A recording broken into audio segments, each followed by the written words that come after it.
Welcome friends, আমি পলাশ আর আপনারা দেখছেন আপনাদের সবার প্রিয় গাছগাছালি সংক্রান্ত YouTube channel PM green world.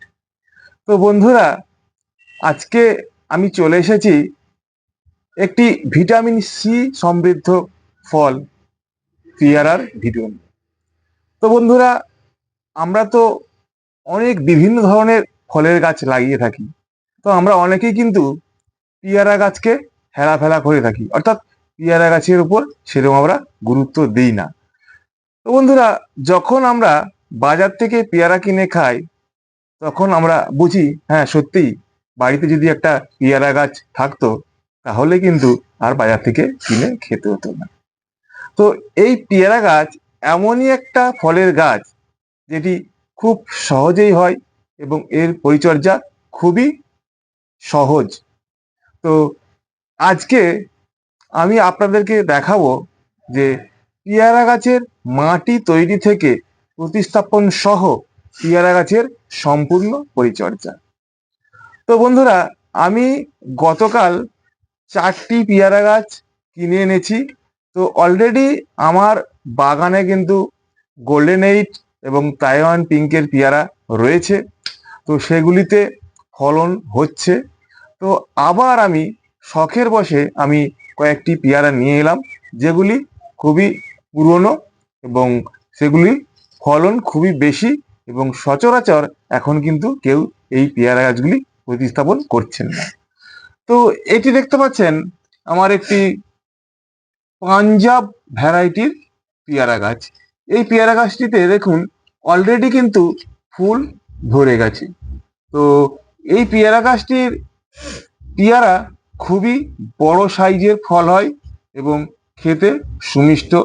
আর এটি দেখছেন, এটি হলো অ্যাপেল ক্রস গোয়াভা। এটিতে প্রচুর পরিমাণে ফল হয় এবং ফলটা খুবই সুমিষ্ট। তো এই পেয়ারাটি যখন ম্যাচিউর হয়ে যায় তখন কিন্তু কালার আসে। তো এটি শীতকালে বিশেষ করে কালারটা একটু ভালোভাবেই আসে, ঠিক অ্যাপেলের কালার আসে।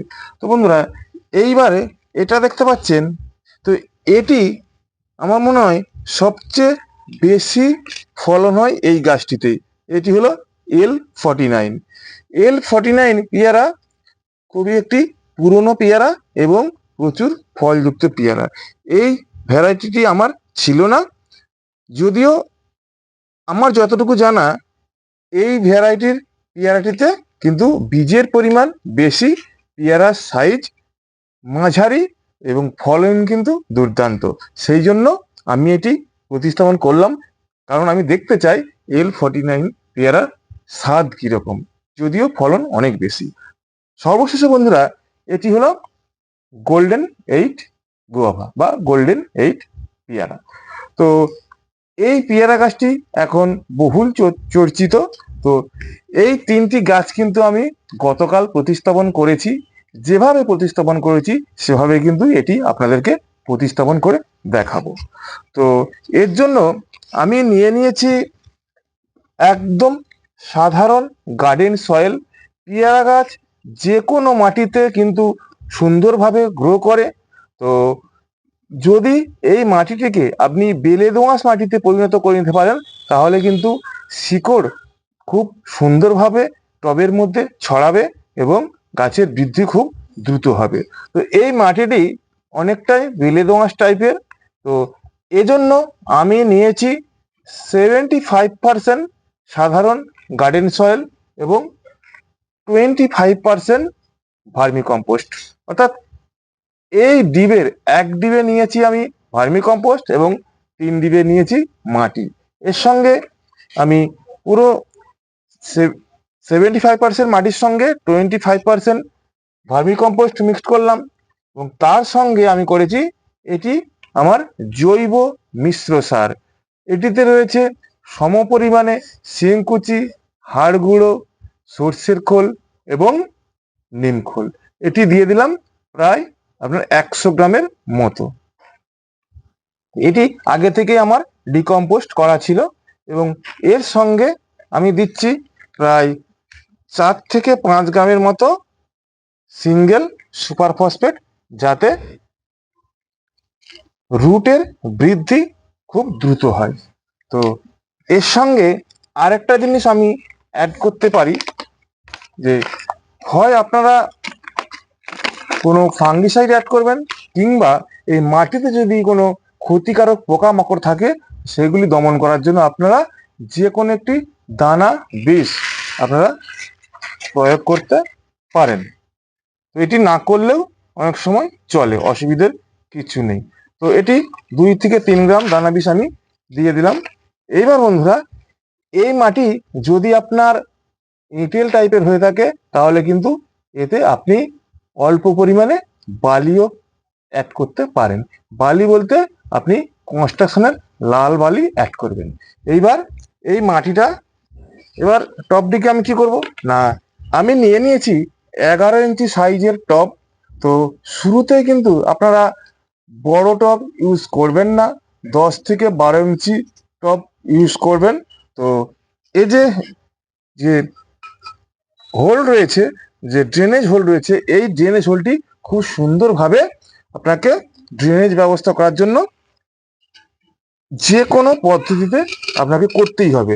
তো আমি দেখতে পাচ্ছি ধানের চিটে নিয়ে, ধানের চিটে বা ধানের আঁকড়া যদি সম্পূর্ণটাই এতে একটু বেশি করে দিয়ে দেন, তাহলে কিন্তু অন্য কোনোভাবে আর ড্রেনেজ সিস্টেম করার প্রয়োজন নেই।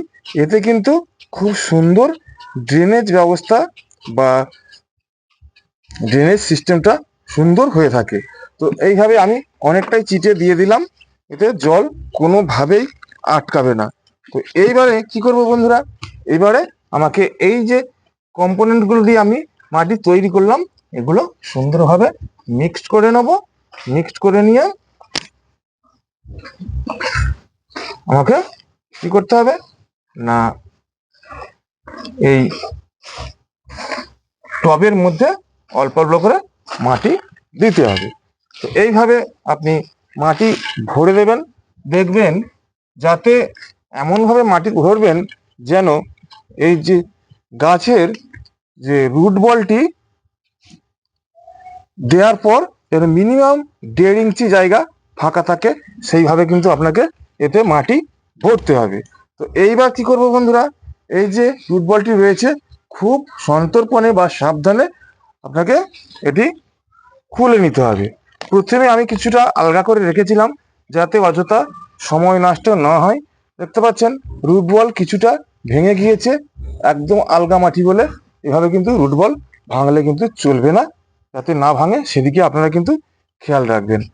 ঠিক আছে, ঠিক টবের মাঝ বরাবর আপনারা এটাকে কিন্তু প্রতিস্থাপন করবেন, এবং যে মাটিটি দেওয়া হয়েছে সেটি কিন্তু একটু চেপে চেপে দেবেন। এরপর এই যে মাটিটিকে দিয়ে সুন্দর করে চারিপাশে মাটি ভরে দেবেন। মাটি ভরে দেওয়ার পর আপনারা কিন্তু এটি চেপে চেপে দেবেন, যাতে ভেতরে কোনো এয়ার গ্যাপ না থাকে। এভাবে চেপে চেপে দেওয়া হলো। এবার গাছটা সোজাভাবে বসেছে কিনা সেটি অবশ্যই লক্ষ্য রাখবেন। যদি বেঁকে যায় তাহলে সেটিকে সোজাভাবে বসানোর চেষ্টা করবেন। তো এইভাবে হয়ে গেল গাছটি প্রতিস্থাপন পদ্ধতি।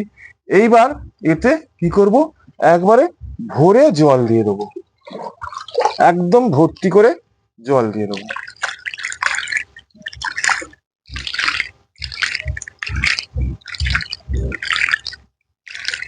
এ প্রসঙ্গে বলা যেতে পারে বন্ধুরা, যে পেয়ারা গাছ যেমন প্রচুর জল পছন্দ করে, তেমন কিন্তু গাছের গোড়ায় বেশি জল ধরে রাখা একদম পছন্দ করে না।